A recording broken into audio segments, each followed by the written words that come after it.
Size büyük hayaller kurmanızı, her zaman pozitif olmanızı ve başarının garanti olduğunu söylediler. Ama size asıl gerçeği söylemediler, değil mi? Bunlar sadece birer satış taktiği. Sürekli olarak hayatınızı değiştirecek sırları hemen şimdi öğrenebilirsiniz diyen kitaplar, seminerler veya konuşmalar neden hayatınızı gerçekten değiştirmiyor? Belki de bu vaatler sadece size bir şeyler satmanın bir yolu. Bugün burada kişisel gelişim dünyasının yüzleşmediğimiz gerçeklerini ve bize dayatılan illüzyonları konuşacağız. Bu videoda sizi neler bekliyor? Öncelikle kişisel gelişim endüstrisinin nasıl işlediğini ve sizi nasıl etkilediğini anlayacaksınız. Ardından bu endüstrinin abartılı vaatlerinin neden genellikle sadece boş sözlerden ibaret olduğunu keşfedeceksiniz. Hikayelerle, örneklerle ve Stoacı felsefenin rehberliğiyle gerçek değişimin nasıl mümkün olduğunu öğreneceksiniz. Şu an, şimdiye kadar fark etmediğiniz bir gerçekle yüzleşeceksiniz. Gerçek gelişim, hızlı sonuç vaatlerinden değil, kendi içsel gücünüzü keşfetmekten gelir. Marcus Aurelius'un dediği gibi, kendi mutluluğun başkasına bağlı olmamalıdır. Bu sözün ışığında sizi kişisel gelişim dünyasına yeni bir gözle bakmaya davet ediyorum. Hikayeye başlamadan önce bu tarz içeriklere merakınız varsa kanalımıza abone olmayı unutmayın. Hazır mısınız? Hadi başlayalım. Umut genç bir girişimciydi. Üniversite yıllarından itibaren hep başarılı olmayı hayal etmişti. Kendi işini kurmak, finansal özgürlüğe ulaşmak ve çevresine ilham vermek istiyordu. Ancak bir sorun vardı. Nereden başlayacağını bilmiyordu. Bu yüzden kişisel gelişim dünyasına adım attı. Kitaplar okudu, seminerlere katıldı ve hatta online kurslar için büyük paralar ödedi. Her biri ona aynı vaadi sunuyordu. Başarı sadece bu adımları takip etmek kadar kolay. Başlangıçta bu içerikler Umut'a ilham verdi. Sabah erken kalkmaya başladı. Motivasyonunu yüksek tutmaya çalıştı ve sıkı çalıştı. Ancak işler hiç de vaat edildiği gibi gitmedi. Çalışmaları beklediği sonuçları vermiyor, motivasyonu hızla düşüyordu. Bir gün bir seminerde konuşmacının şunları söylediğini duydu. Eğer başarılı olamıyorsanız yeterince istemiyorsunuz demektir. Bu söz Umut'u derinden sarstı. Acaba yeterince istemiyor muydu? Yeterince çabalamıyor muydu?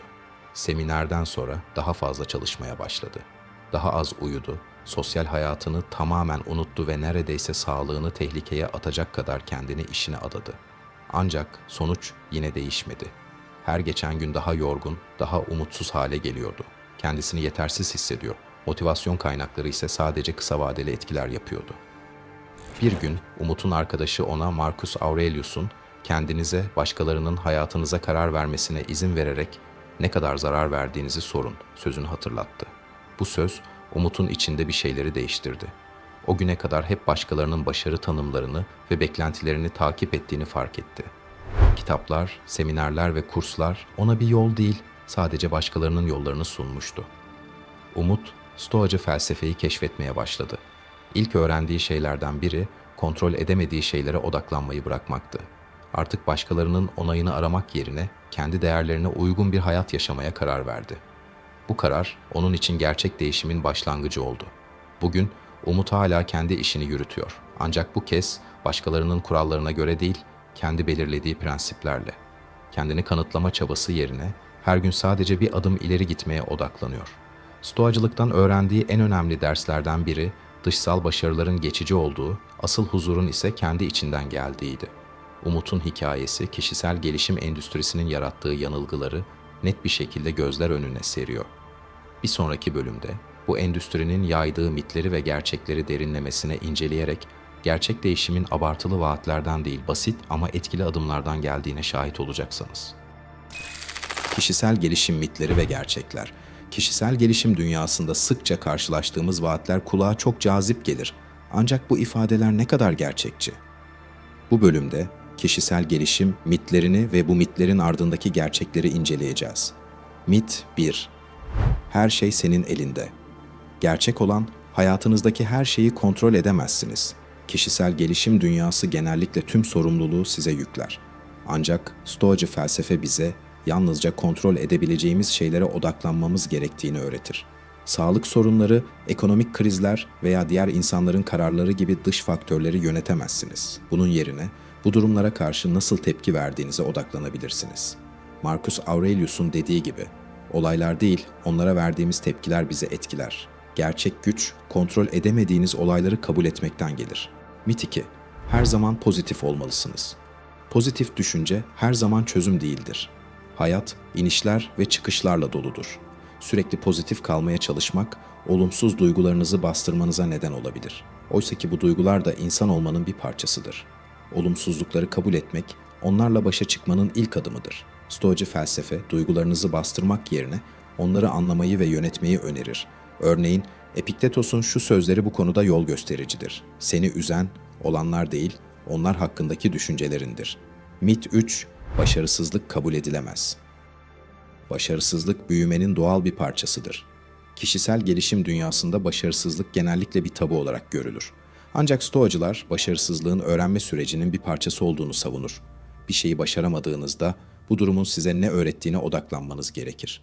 Bir örnekle açıklayalım. Thomas Edison, ampulü icat etmeden önce yüzlerce kez başarısız olmuştu. Edison'un söylediği gibi, başarısız olmadım, sadece işe yaramayan 10.000 yol keşfettim. Stoacı bir bakış açısıyla başarısızlık sizi durdurmaz, sizi daha iyi bir versiyonunuza dönüştürür. Mit 4. Büyük hedefler her zaman iyidir. Büyük hedefler motivasyon verici olabilir ancak çoğu zaman baskı yaratır ve sizi felce uğratır. Stoacılar büyük hayallere ulaşmak için küçük adımlar atmayı önerir. Her gün yalnızca bir şey üzerinde çalışmak uzun vadede sizi hedefinize götürür. Örneğin Marcus Aurelius, her gün bir parça ilerle ve kendine şunu sor: bugün neyi daha iyi yapabilirim, der.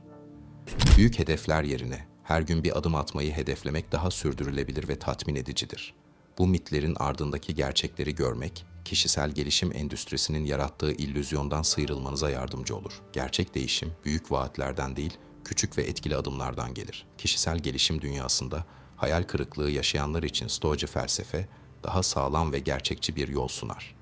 Stoacılık, abartılı vaatler yerine kişinin kendi kontrol alanına odaklanmasını ve gerçekçi bir yaşam sürmesini öğütler. Bu bölümde Stoacı felsefenin günlük hayatımıza nasıl uygulanabileceğini inceleyeceğiz. Kontrol edilebilir olanlara odaklan. Stoacı felsefenin en temel ilkelerinden biri, kontrol edebildiğimiz ve edemediğimiz şeyleri ayırt etmektir. Dış olayları kontrol etmek mümkün değildir, ancak onlara verdiğiniz tepki tamamen sizin elinizdedir. Bir iş görüşmesinde reddedildiğinizi düşünün. Bu durum üzerinde kontrolünüz yoktur, ancak bu reddedilmeyi öğrenme fırsatına dönüştürmek sizin elinizdedir. Epiktetos, kontrol edemediğin şeylere odaklanmak, kendine yaptığın en büyük kötülüktür, der. Bu söz, hayatta sizi etkileyen dış faktörlere karşı nasıl bir duruş sergilemeniz gerektiğini hatırlatır. Duygularınızı anlamayı ve yönetmeyi öğrenin. Duygularınızı bastırmak yerine onları anlamak ve yönetmek önemlidir. Stoacılar, duyguların doğal olduğunu, ancak onları kontrol etmenin bir erdem olduğunu söyler. Trafikte sinirlenmek yerine durumu değerlendirip sakin kalmayı seçmek. Marcus Aurelius'un dediği gibi, sana zarar veren olayların kendisi değil, onlara yüklediğin anlamdır. Bu yaklaşım, stresli durumlarda bile sakin ve bilinçli kararlar almanıza yardımcı olur. Küçük adımlarla büyüyün. Stoacılar, hayatta büyük dönüşümlerin küçük ve tutarlı adımlarla gerçekleşeceğini savunur. Kişisel gelişim dünyasının sunduğu 10 adımda mucizevi değişim vaatlerinin aksine, Stoacılar her gün yalnızca bir adım atmayı önerir. Günlük alışkanlıklarınız üzerinde çalışın. Örneğin, her gün 10 dakika meditasyon yaparak zihinsel berraklığınızı artırabilir veya bir hedefinize yönelik küçük bir ilerleme kaydedebilirsiniz. Bu yöntem, sürdürülebilir bir başarı sağlar. Hedefleri yeniden tanımlayın. Kişisel gelişim endüstrisi genellikle başarıyı dışsal kriterlere göre tanımlar.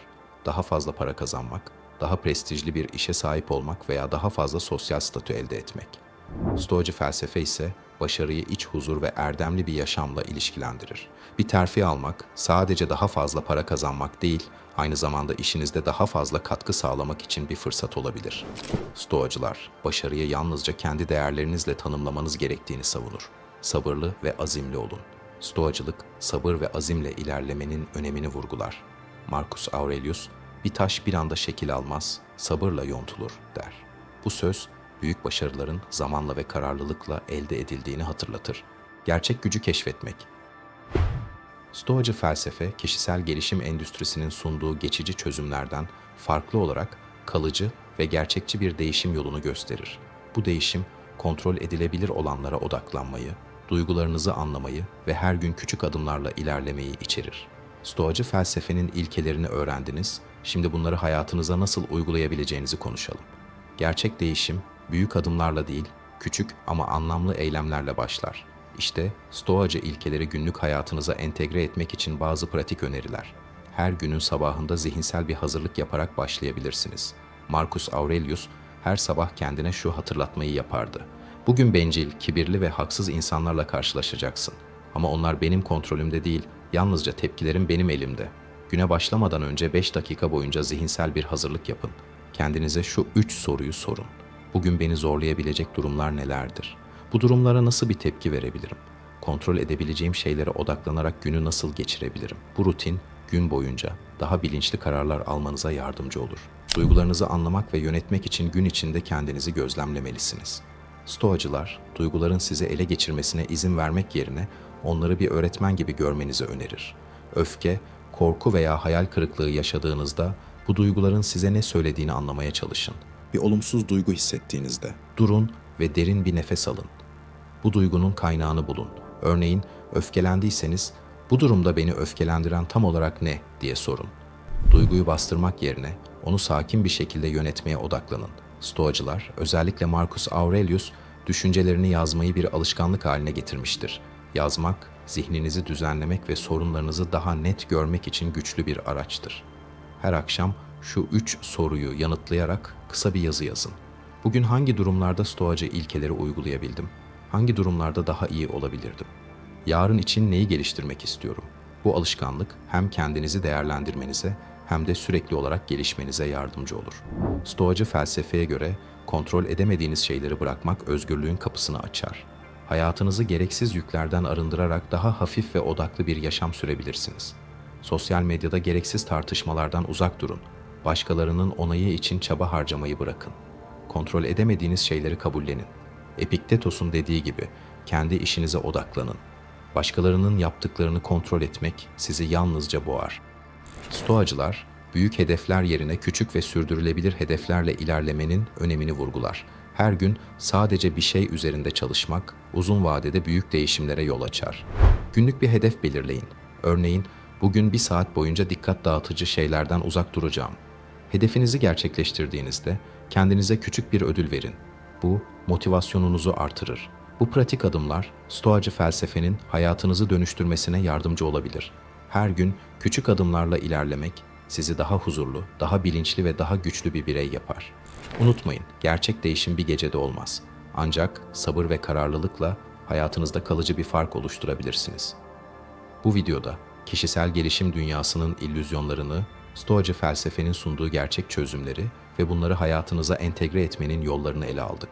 Artık kontrol edemediğiniz şeyleri bırakmanın, duygularınızı anlamanın ve her gün küçük adımlarla ilerlemenin gücünü biliyorsunuz. Ancak bu bilgileri sadece öğrenmek yeterli değil. Asıl önemli olan bunları günlük yaşamınıza uygulamaktır. Hayatta her şeyin bir zamanı vardır ve değişim için en doğru zaman içinde bulunduğunuz andır. Marcus Aurelius'un dediği gibi, şu an sahip olduğun tek şeydir. Onu iyi kullan. Şimdi harekete geçerek bugünden itibaren hayatınızı daha bilinçli bir şekilde yönlendirebilirsiniz. Bu yolculukta yalnız olmadığınızı unutmayın. Biz sizinle birlikte bu değişim sürecinde destek olmak için buradayız. Son olarak bu videoyu izleyen herkese bir çağrım var.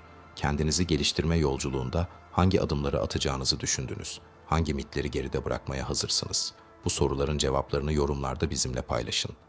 Eğer bu videodan ilham aldıysanız beğenmeyi, kanalımıza abone olmayı ve paylaşarak daha fazla insana ulaşmamıza destek olmayı unutmayın. Bu yolculuğu birlikte sürdürelim. Birlikte daha güçlü ve bilinçli bireyler olalım. Şimdi harekete geçme zamanı.